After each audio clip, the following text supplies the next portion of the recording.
Chairman PTI और शाह महमूद कुरैशी के खिलाफ अडयाला जेल में इन कैमरा समात। जज अबुल हसनात जुल्करनैन अडयाला जेल में समात कर रहे हैं। चेयरमैन पीटीआई और शाह महमूद कुरैशी के वकला जेल पहुंच गए।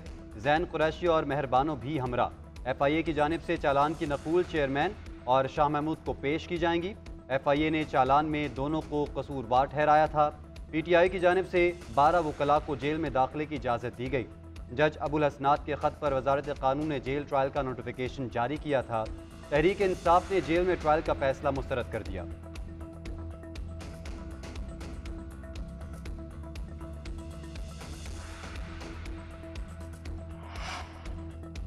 गैर कानूनी मुकीम तमाम गैर मुल्कियों के पाकिस्तान छोड़ने में 27 दिन बाकी। 31 अक्टूबर तक पाकिस्तान छोड़ना होगा। 1 नवंबर से कानून नाफिज करने वाले इदारे गिरफ्तार करके डिपोर्ट करेंगे। कारोबार और जायदादें जब्त होंगी। बगैर वीजा पाकिस्तान में दाखिला भी बंद। एपेक्स कमेटी के इजलास में कौमी क़यादत के बड़े फैसले। गैर कानूनी बाशिंदों को रिहाइश देने वालों के खिलाफ भी कानून हरकत में आएगा। जाली शनाख्ती कार्ड वालों की शनाख्त DNA से होगी। निगरान वज़ीर दाखिला सरफराज बुगटी ने कमेटी के फैसलों से आगाह करते हुए बताया कि टास्क फोर्स तश्कील दे दी गई। कानून नाफिज करने वाले और इंटेलिजेंस इदारों के अरकान शामिल होंगे। 44 लाख में से सिर्फ 14 लाख अफगान शहरी रजिस्टर्ड हैं।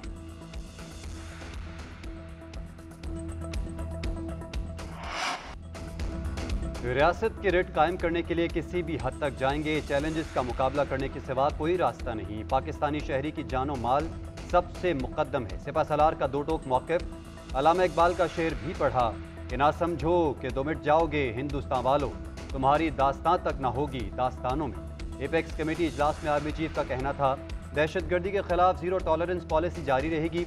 एपेक्स कमेटी को सानिहा मस्तूम समेत दरअंदाजी पर ब्रीफिंग। निगरान वज़ीर आज़म अनवारुल हक काकड़ ने कहा दहशतगर्द मुल्क और कौम के दुश्मन हैं। दहशतगर्दों के सहूलतकारों के खिलाफ भी ऑपरेशन किया जाएगा।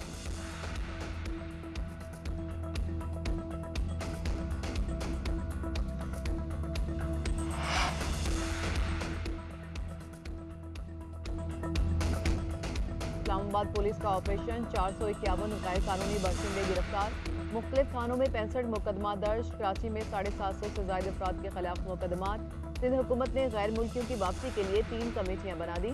FIA, ISI और कमिश्नर अफगान पनाह गजीनों के नुमाइंदे शामिल होंगे।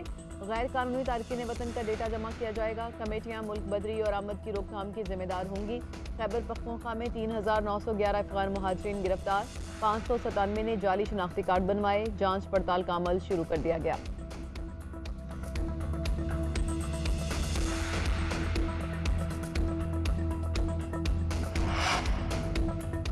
जब मार्शल लॉ लगता है सब हथियार फेंक देते हैं। पार्लिमान कुछ करे तो सबको हल्फ याद आ जाता है। फर्द वाहिद ने ही हमेशा मुल्क की तबाही की है। वो फर्द वाहिद चीफ मार्शल लॉ एडमिनिस्ट्रेटर हो या कोई और हो, मार्शल लॉ के खिलाफ भी दरखास्तें लाया करें। वहाँ क्यों नहीं आते? इस कमरे में बहुत सी तस्वीर लगी हैं जो मार्शल लॉ आने पर हल्फ भूल जाते हैं। चीफ जस्टिस काजी फायज ईसा के रिमार्क्स। कहा क्या आप मार्शल लॉ के लिए हमसे दरवाजा खुलवाना चाहते हैं? जजेस ने आइन के साथ खिलवाड़ की इजाजत दी। मौलवी तमीजुद्दीन केस से शुरू करें या नुसरत भुट्टो केस से? चीफ जस्टिस ने कहा सोमवार केस की समाअत का आखिरी दिन होगा।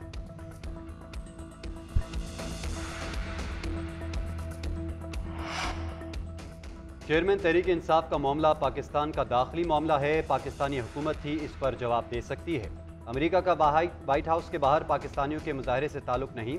तर्जुमान अमेरिकी national security council John Kirby की प्रेस कॉन्फ्रेंस। बोले यूक्रेन को हथियार फराहम करने पर पाकिस्तान खुद बात कर सकता है। दूसरी जानिब अमेरिकी महकमा खारजा के नायब तर्जुमान वेदांत पटेल की प्रेस कॉन्फ्रेंस। कहा अफगान मुहाजिरीन की आबादकारी पर पाकिस्तान अहम शराकतदार है।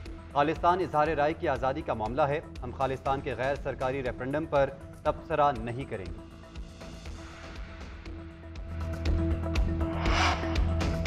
अमरीकी ऐवान नुमाइंदगान में तारीखी लम्हा। पहली बार स्पीकर को हटा दिया गया। तहरीकी अदम एतमाद कामयाब। केविन मैकार्थी कांग्रेस के ऐवान ज़ेरी में हटाए जाने वाले पहले स्पीकर बन गए। 216 अरकान ने मैकार्थी के खिलाफ वोट दिया। 8 रिपब्लिकन्स ने भी मुखालिफत में वोट दिया। मैकार्थी की हिमायत में 210 वोट पड़े। केविन मैकार्थी ने कहा कि चंद अफराद की जाती मुखालिफत ने पूरे ऐवान को गिरा दिया। जब आप अच्छी चीजें करते हैं तो नताइज भुगतना पड़ते हैं। दोबारा स्पीकर का इलेक्शन न लड़ने का ऐलान। पैट्रिक मैक हेनरी कायम मुकाम स्पीकर नामजद।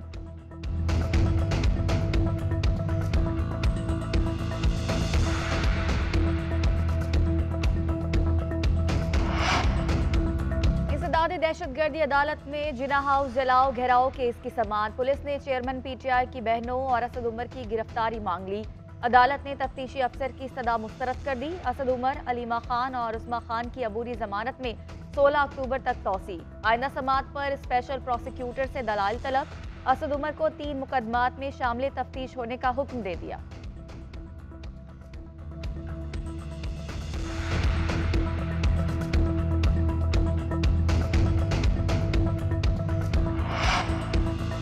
कराची इंसाफ हाउस के बाहर सिक्योरिटी पर तैनात अहलकारों पर नामालूम अफराद का हमला। पुलिस के मुताबिक हमलावरों की तादाद 20 से 25 थी। नामालूम अफराद ने पुलिस एहलकारों की वर्दियां फाड़ दी। सिक्योरिटी एहलकारों से असलहा छीनने की भी कोशिश। पुलिस ने नफरी पहुंचने पर हमलावर फरार। वाक़े का मुकदमा दर्ज कर लिया गया। तहकीकात जारी।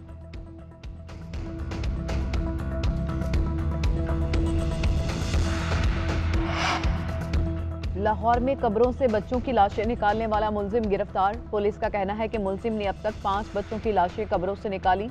मुलजिम जहनी मरीज मालूम होता है। मुलजिम के इब्तदाई बयान के मुताबिक वो बच्चों की कब्रों पर मट्टी डालने के खिलाफ है। मुलजिम लाश के वर्सा को अपनी कार्रवाई की इतला भी खुद करता था।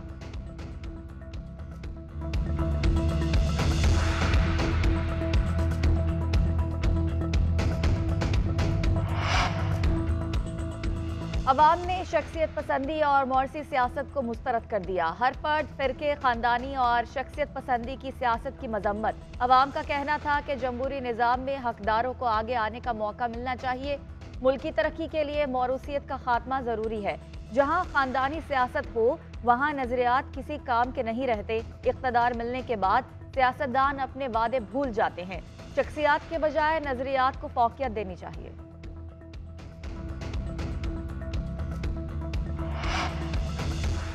अमन के दुश्मनों पर सिक्योरिटी फोर्सेस का कारी वार। टांक में खुफिया इतलात पर ऑपरेशन, 10 दहशतगर्द हलाक। ISPR के मुताबिक हलाक दहशतगर्द फोर्सेस पर हमलों और भत्ताखोरी में मुलव्विस थे। भारी असलहा और गोला बारूद बरामद। मकामी आबादी की जानिब से ऑपरेशन को सराहा गया। सिक्योरिटी फोर्सेस मुल्क से दहशतगर्दी के खात्मे के लिए पुरअज़्म हैं।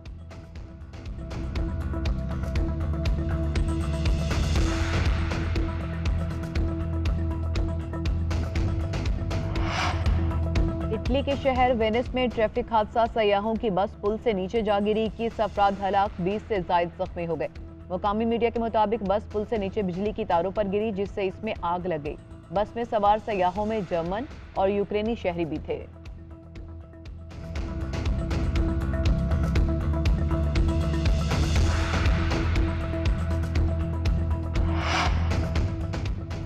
ईरानी सदर इब्राहिम रईसी ने इसराइल से ताल्लुकात के ख्वाहां मुल्क को हारे हुए घोड़े पर शर्त लगाना करार दे दिया। ईरानी सदर का कहना है कि मामूल के ताल्लुकात का जुआ खेलने वाले मुल्क हार जाएंगे। इसराइल से ताल्लुकात कायम करना हारी हुई शर्त के मुतरादिफ है। क्रिकेट की आलमी जंग शुरू होने में एक दिन बाकी। टॉप 10 टीमें एक्शन में नजर आएंगी। दिफाई चैंपियन इंग्लैंड इफ्तिताही मैच न्यूजीलैंड के खिलाफ खेलेगा। पाकिस्तान 6 अक्टूबर को हॉलैंड के खिलाफ मुहिम का आगाज करेगा। गुज़िश्ता रोज होने वाले वार्म अप मैच में ऑस्ट्रेलिया ने पाकिस्तान को 14 रन से हराया था।